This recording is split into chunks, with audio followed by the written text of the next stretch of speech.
নমস্কার, আপনারা দেখছেন বিশেষ সংবাদ।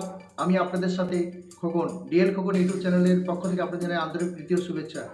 অবিশ্বাস্য বললেও হয়তো কম বলা হবে। এটি একটি ট্রাক, কিন্তু তার গায়ে লাগানো রয়েছে তিনটি ভিন ভিন নম্বর প্লেট। শুনতে সিনেমার নাট্যচিত্র মনে হলেও এমনই হাড়হিম করা জালিয়াতির সাক্ষী থাকল দুর্গাপুর। আর এই ঘটনাকে কেন্দ্র করেই শিল্পাঞ্চলে রাজনৈতিক পারদ তুঙ্গে।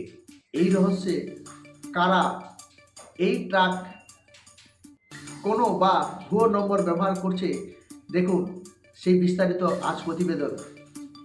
একই অঙ্গে বহুরূপের কথা আমরা শুনেছি, কিন্তু একই অঙ্গে 3 নম্বর, এমন কাণ্ড দেখে চক্ষু চরকাত দুর্গাপুরবাসী।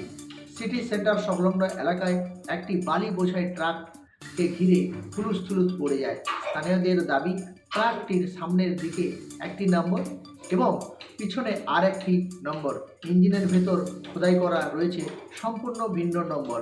সূত্র মারফত জানা যাচ্ছে, রবিবার সকালে সন্দেহভাজনভাবে এলাকায় ঘুরছিল এই ট্রাকটি। স্থানীয় মানুষজন এবং বিজেপির কর্মীদের নজরে আসতেই তারা ট্রাকটিকে আটকায়।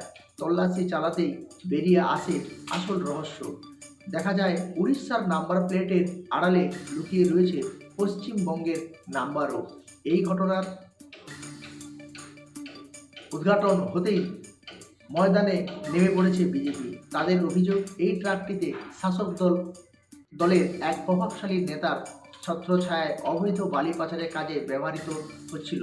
বিজেপির দাবি, পুলিশ ও প্রশাসনের নাগের ডগা দিয়ে কীভাবে দিনের পর দিন একটি গাড়িতে করে 3টি নম্বর প্লেট লাগানো হচ্ছে, তা নিয়ে বড়সড় প্রশ্নচিহ্ন খাড়া করা হচ্ছে বিরোধী দলের তরফ থেকে। পাল্টা সুর চড়িয়েছে তৃণমূল কংগ্রেস। ঘাসফুল শিবিরের দাবি, এই ঘটনার সাথে দলের কোনো যোগ নেই।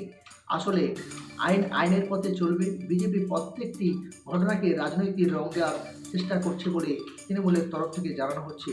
কিন্তু ঘটনাস্থলেই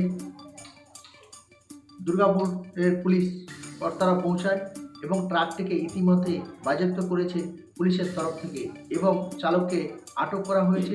জিজ্ঞাসাবাদ চালানো হচ্ছে। এটি কি শুধুমাত্র কর ফাঁকি দেওয়ার ছক, নাকি পিছনে রয়েছে বড় কোনো অন্তরাজ্য পাচার চক্র, খতিয়ে দেখা হচ্ছে তদন্তকারীদের তরফ থেকে।